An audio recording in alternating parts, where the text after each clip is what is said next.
राम सेवक जी, वो video footage मिलना है नहीं मिलना है वो सब बाद में डिस्कस हो जाएगा। पहले ना आप उसको सेव करने का एक आवेदन दे दीजिए और उसकी रेस्पॉन्सिबिलिटी बस फिक्स करवा दीजिए, है ना। बाद नहीं में वो सर देखा महोदय, जाएगा मैंने देना है।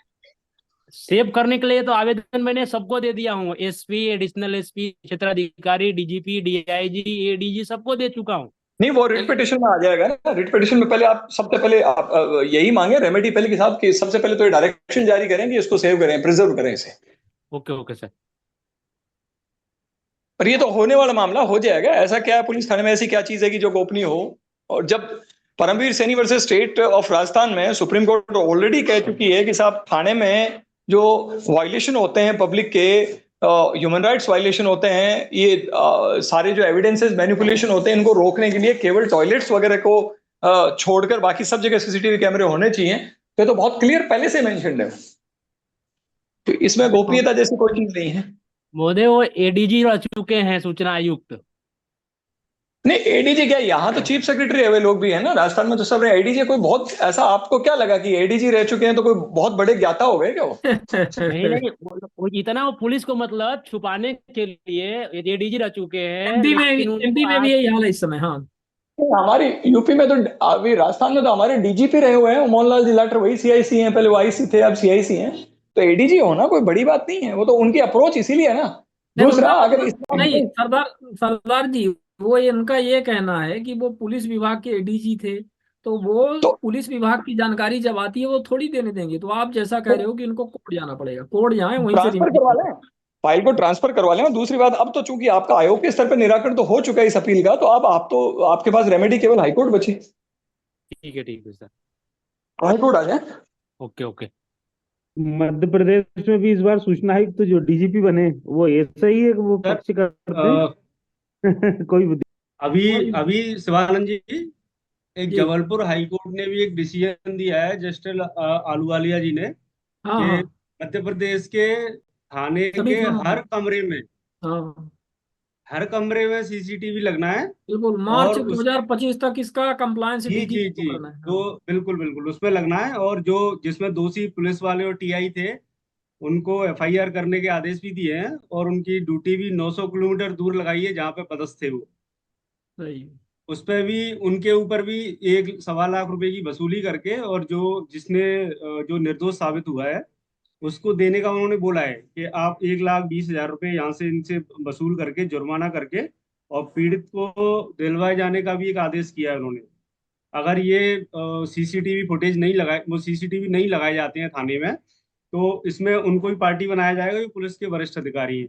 और ये एक अच्छा डिसीजन दिया है इन्होंने, 41 पेज का फैसला सुनाया है उन्होंने। सही तो है। जबकि वो तो सुप्रीम कोर्ट ने भी बोला भैया कि हर थाने में सीसीटीवी लगने हैं, लेकिन अब इन्होंने भी एक जोड़ दिया उसमें कि थाने के हर कमरे में आपको आपको सीसीटीवी लगा के रखना है इस बार तो। ये एक बहुत अच्छा डिसीजन दिया है इन्होंने। अब देखते हैं कब तक लागू कर पाते हैं, क्या करते हैं वो। एमपी का हमारे भारत की जुडिशरी में एक बहुत बड़ा एहसान है। जो माइलस्टोन केस है, डीके बसु केस है ना, आप इजीली देखेंगे तो उसमें ये सुप्रीम कोर्ट तक डिसाइड हो चुका है। एमपी हाई कोर्ट ने भी किया था, बाद में अफर्म किया गया उसे, कि किसी आदमी को, जो आदमी निर्दोष साबित हो गया किसी कोर्ट के द्वारा और उसकी अपील नहीं हुई, यानी वो अंतिम तौर पे निर्दोष मान लिया गया है, तो उसने जितना समय जुडिशियल कस्टडी में बिताया है या पुलिस कस्टडी में बिताया है, चाहे वो 1 घंटा ही क्यों ना हो, वो इलीगल डिटेंशन मानी जाएगी। और state is liable to pay ₹5 lakh as compensation for the same.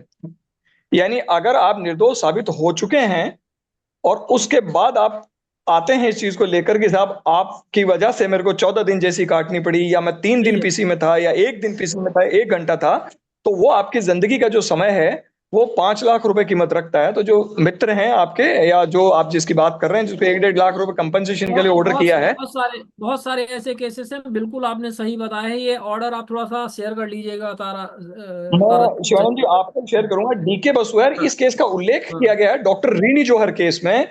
DK Basu case में तो अमिकस क्यूरी बनाया गया था, और फिर रीनी जोहर केस जब हुआ तो इसमें इसको रिपीट किया गया। 5 लाख रुपए देना मैंडेटरी है स्टेट के लिए। नहीं, बहुत अच्छा है।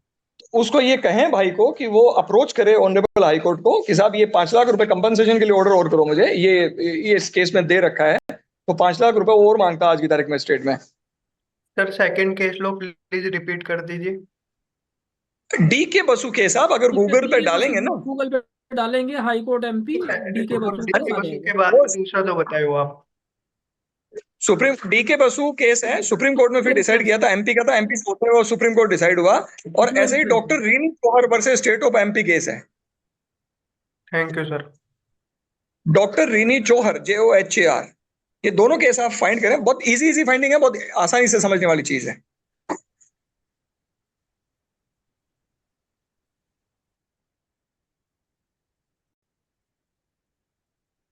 सही, अगला क्वेश्चन ले लेते हैं आप लोगों का कोई हो तो।